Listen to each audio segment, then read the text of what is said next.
Hey guys, Bugcat 7 here. Okay, it is Thursday, March 28th, 2019, and I want to thank you for visiting the Stonewall Research channel here on YouTube.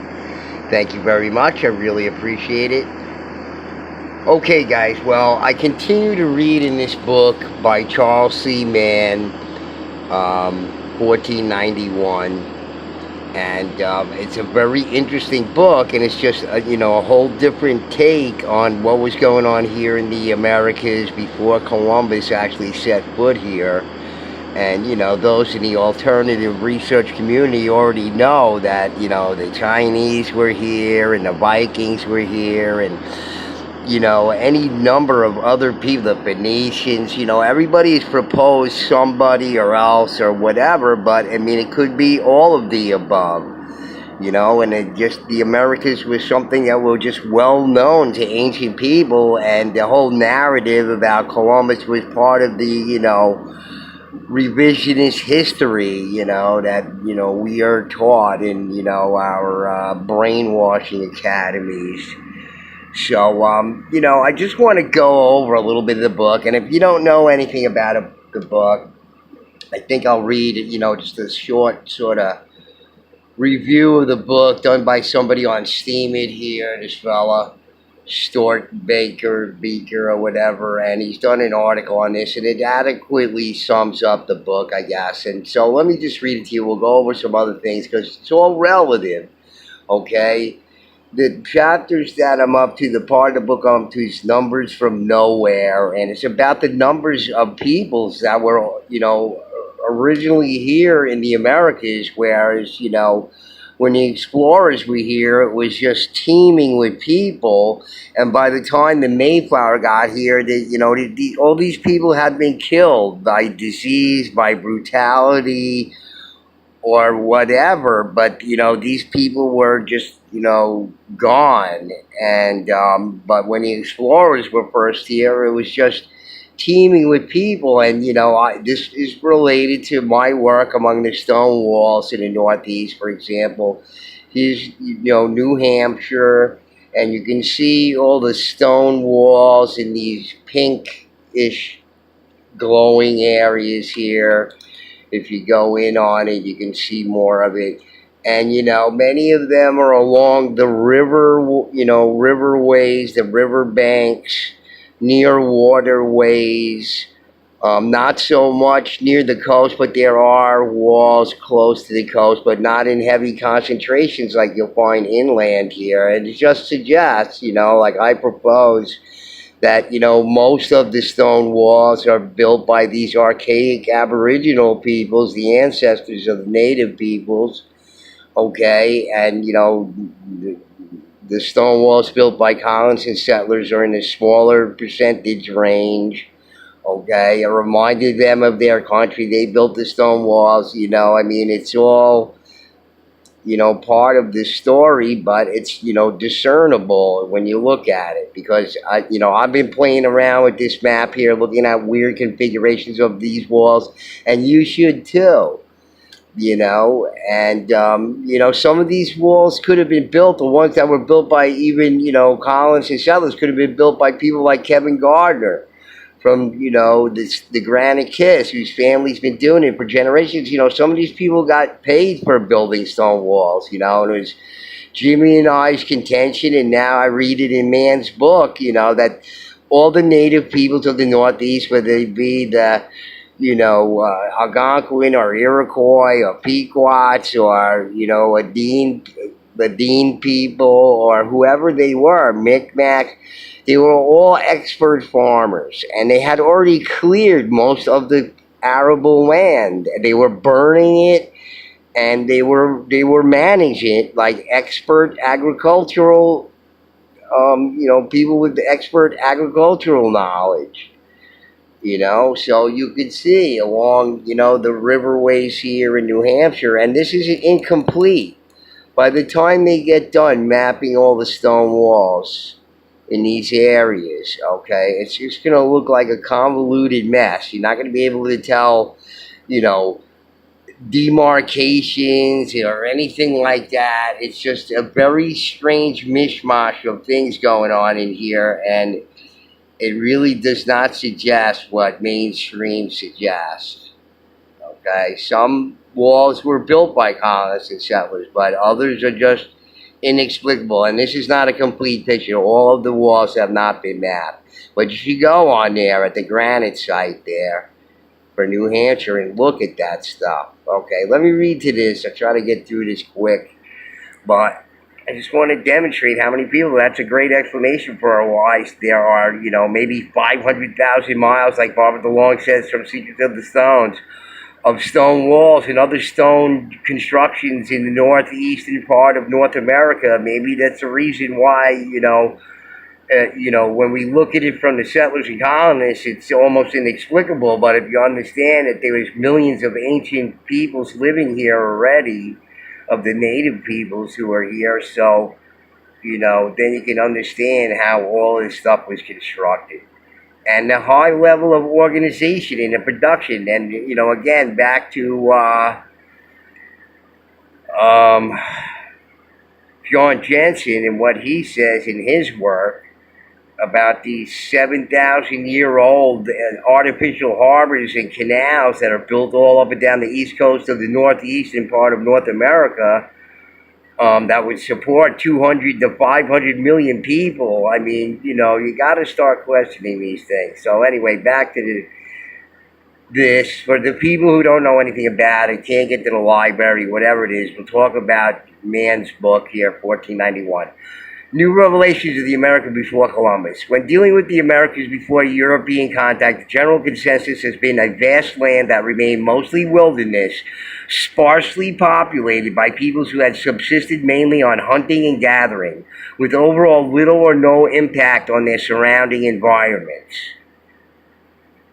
And a very basic, as not to say primitive, culture in this fascinating book titled After the Year Before Columbus Voyage, Mann has compiled most recent data from such varying disciplines as botany, climatology, epidemiology, soil science, but also demographics and economics. What counter these outdated views, which are starkly reminiscent of what Thomas Hobbes called the noble savage. The most important points Mann raised in 1491 have to do with the early settlement of the continent, the size of the population of the time of Columbus, the technological sophistication of the cultures living here, and the impact they had on their natural environment, which obviously was very high in the way of management and organization.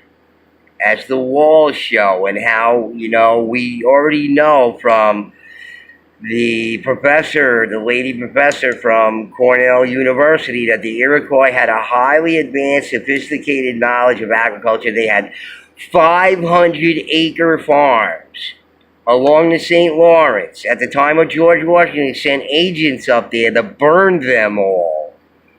Okay?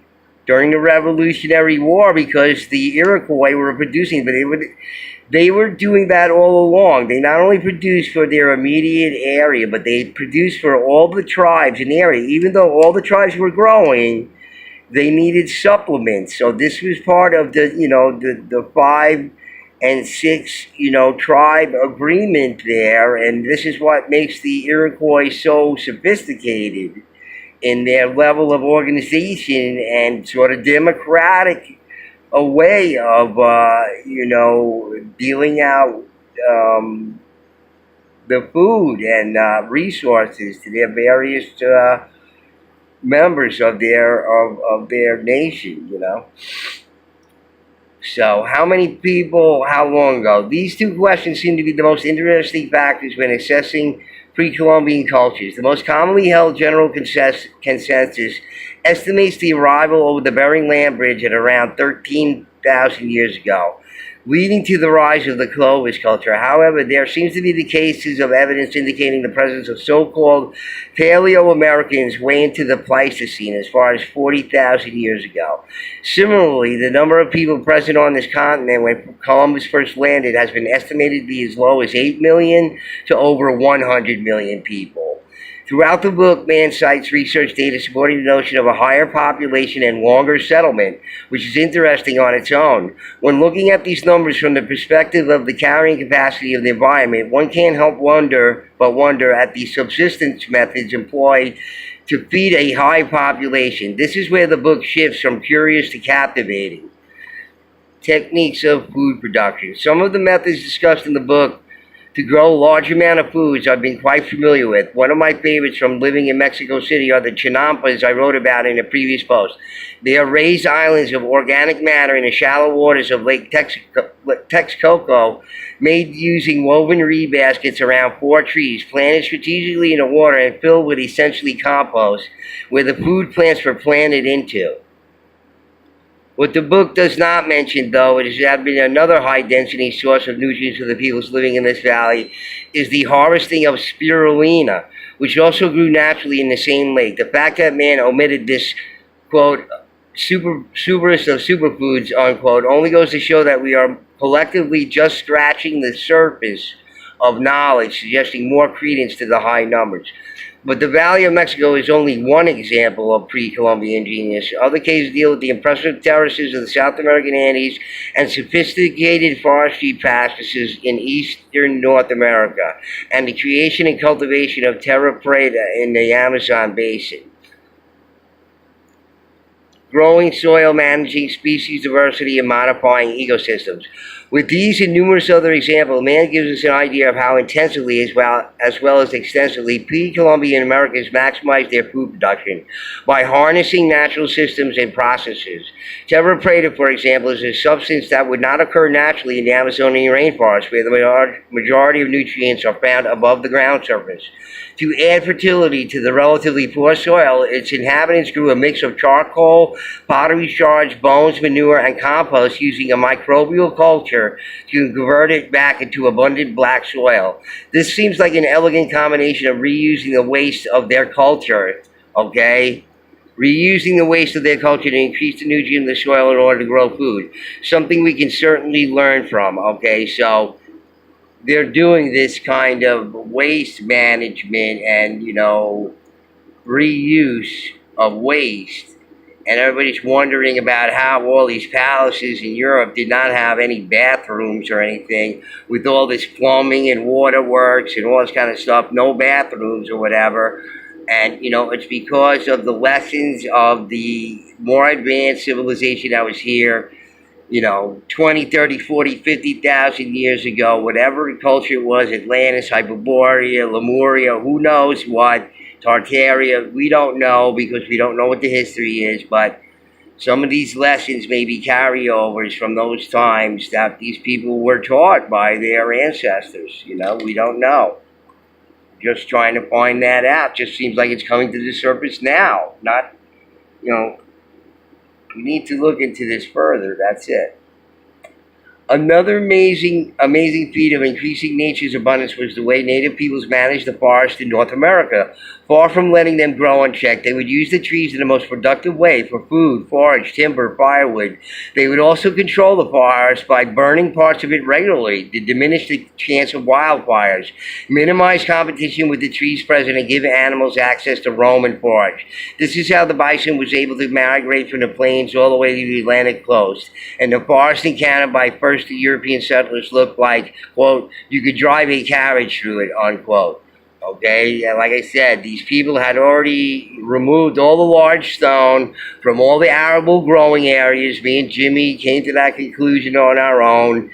Even though it's being said in Mann's book here, we were all farming in all of these areas, and they were supplemented by these large production units that were going on along the St. Lawrence and other major waterways and bodies of waters where they could manage these crops more efficiently. Okay, all the women in these societies were evidently in charge of all of this stuff. Apparently, that was a carryover from ancient times, and who knows what the story is, with that, because we just don't know.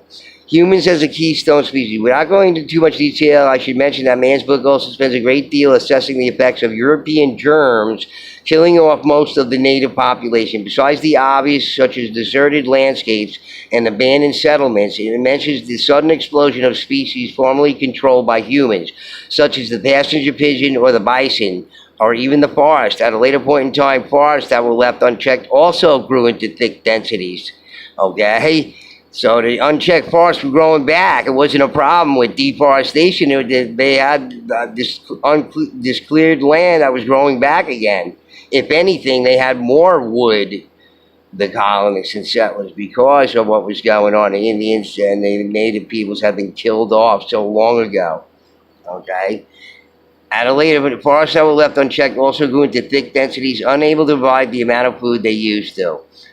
Eye-opening facts. These pieces of data woven together in a captivating narrative of journalists by trade make 1491 a book causing numerous aha moments and ultimately creating a whole new image of the Americas before European contact.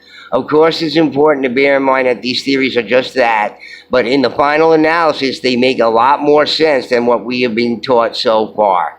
Okay, so that's just a little sort of book review on it by this fellow. I thought it was very good and explained everything, a lot of what I feel about the book. But let me read to you some passages from the book. And remember, we read in the book here from why Billington survived there, Mann's ancestor there, about how these people occupied New England's major river valleys by contract with permanent villages, many nestled in constellations of suburban hamlets and hunting camps, okay? Again, back to the New Hampshire LiDAR map, okay? That's where you find most of these walls, all right? Along these waterways. Around waterways. And it's just more evidence of, the great density of people that were living there, of these walls that don't make any sense as property boundary markers or property lines or anything like that. Once they complete this whole survey, if they ever do, because it's going to take them a very long time, even with public participation in it, and you can participate if you're a resident of New Hampshire, okay, by mapping out some of this stuff. Once it's all complete, you're going to see no way were colonists and settlers involved with the building of many of these walls, okay, which just are just indications of what Mann's saying in his book about the high populations of people being in these areas, okay. And back to Mann here. Okay. Let's read from the book here. All right, 1491. A couple of interesting things that I thought were noteworthy in here that I've made points about. But just as guns, this is from Numbers from Nowhere, page 82 in Mann's book. All right. But just as guns did not determine the outcome of conflict in New England, steel was not the decisive factor in Peru. True, anthropologists have long marveled that Andean societies did not make steel. Iron is plentiful in the mountains, yet the Inca used metal for almost nothing useful. In the late 1960s, Heather Leckman, an archaeologist at the MIT Center for Materials Research in Archaeology and Ethnology, suggested to, quote, an eminent scholar of Andean prehistory that we take a serious and careful look at Andean metallurgy. He responded, okay, I just found this interesting, all right. He responded, quote, but there wasn't any, unquote. Leckman went and looked anyway. She discovered that Inca metallurgy was in fact as refined as European metallurgy, but that it had such different goals that academic experts had not even recognized it. Okay, so that's my argument with, look, about the geopolymers that may have been used in the past. okay, with my videos on geopolymer, like Tartarian free energy um, geopolymer, okay, all right, they're using things that we don't understand how they use these things. They're using the same things, electricity, metallurgy, or whatever it is, okay? Some sort of craft and science or whatever it is, that just their understanding was different, like an alternative reality, okay? So whatever ancient society was in the past, Atlantis, Hyperborea, Lemuria, whatever it was, okay, Tartary, they're using these things in ways that are far different than we perceive them to be, and because we're used to it and sort of, brainwashed to understand these things in only one way, okay, they're using it differently. So I just wanted to make note of that this scientist, this researcher, this Leckman lady, all right, refined as European metallurgy, but that it had such different goals that academic experts had not even recognized it. So you understand, that's the point I'm trying to make about the Tartarian free energy, for geopolymers, free energy, whatever it is. I mean, the possibility that these people had advanced technology, but it's not so much that the technology was advanced, but the application of it, a more simpler and direct way, possibly. That's what makes it more sophisticated, because the elegance behind that, you have to understand it on like a different level, okay? According to Leckman, Europeans sought to optimize metals, quote, hardness, strength, toughness, and sharpness, unquote. The Inca, by contrast, valued plasticity, malleability, and toughness, unquote. Europeans used metal for tools. Indian societies primarily used it as a token of wealth, power, and community affiliation. European metalworkers tended to create metal objects by pouring molten alloys into shaped molds. Such foundries were not unknown to the Inca, but Andean societies vastly preferred to hammer metal into thin sheets, form the sheets around molds, and solder the results. The results were remarkable by any standard. Okay? One delicate bust that Leckman analyzed was less than an inch tall, but made of 22 separate gold plates painstakingly joined. Okay? Just, again, this whole thing about aliens and everything, yes, it's easy to think about this in a way like that, because it's not so much aliens, but sort of like an alternative reality where these people who may have lived 30 and 40 and 50,000 years ago, these Atlanteans or whoever they were, had technologies and used them in ways that we can barely understand, okay? Just think about it like that. That's what these people are. These are mainstream researchers, but, these are the rebel ones, they have their own ideas about it, all right? And Mann, like C.W. Saram, is trying to tell us about some of these things, okay? If a piece of jewelry or building ornament was to proclaim its owner's status as the Inca desired, it needed to shine. Luminous gold and silver were thus preferable to dull iron. Because pure gold and silver are too soft to hold their shape, Indian metalworkers mix them with other metals, usually copper, okay, to form alloys, okay? Just like you form alloy with steel, which was obviously done by that metal pole in India, and all the iron that's found around Tutankhamun's tomb with the steel in there that they say was from, meteorites, maybe. Who knows? We don't know, but they may have understood it anyway. But, all right. They strengthened the metal but turned it an ugly pinkish copper color. To create a lustrous gold surface, Inca smiths heated the copper gold alloy, which increases the rate at which the copper atoms on the surface combine with oxygen atoms in the air. It makes the metal corrode faster. Then they pounded the hot metal with mallets, making the corrosion flake off the outside.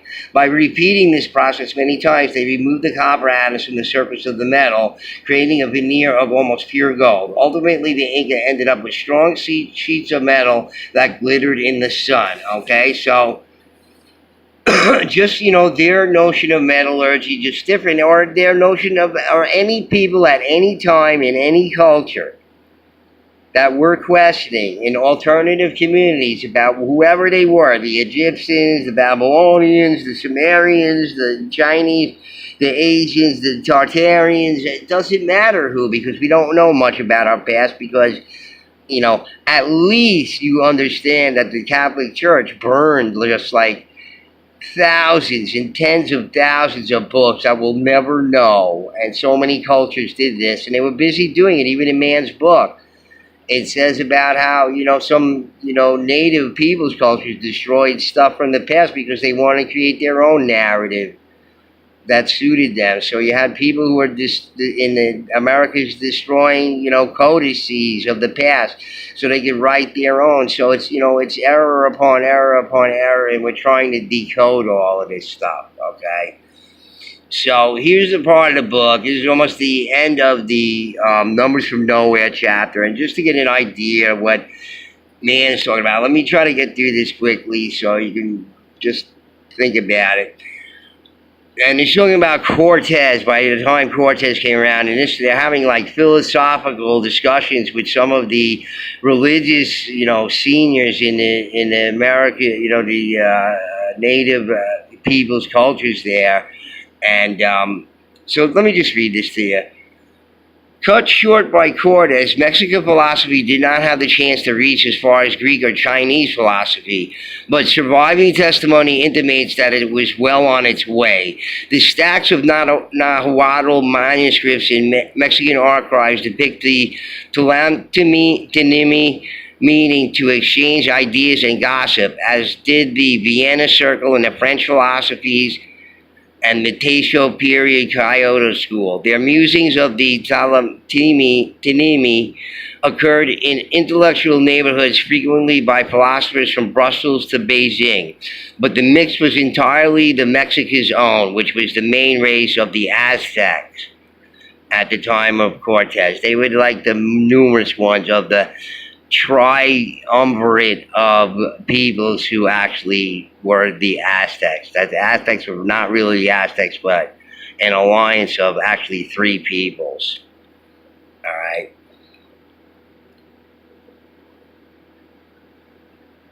Their musings of the Talatini occurred in innocent neighborhoods, frequently by philosophers, but the mix was entirely Mexican. Voltaire, Locke, Rousseau, and Hobbes never had a chance to speak with these men or even know of their existence. And here, at last, we begin to appreciate the enormity of the calamity.